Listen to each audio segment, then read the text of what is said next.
Тыңда, бүгін жұмыстан кейін қаласың. Бізде әлі көп жұмыс бар. Мен қала алмаймын. Мені күйеуім үйде күтіп отыр.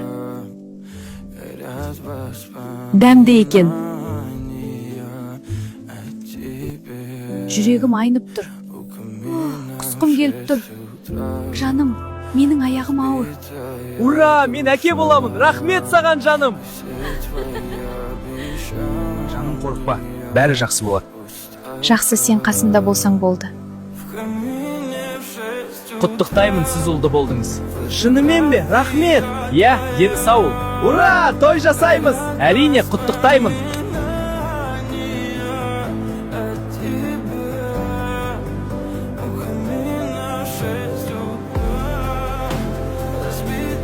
Кішкентай пицца балақай, өзімнен аумай қалған пицца.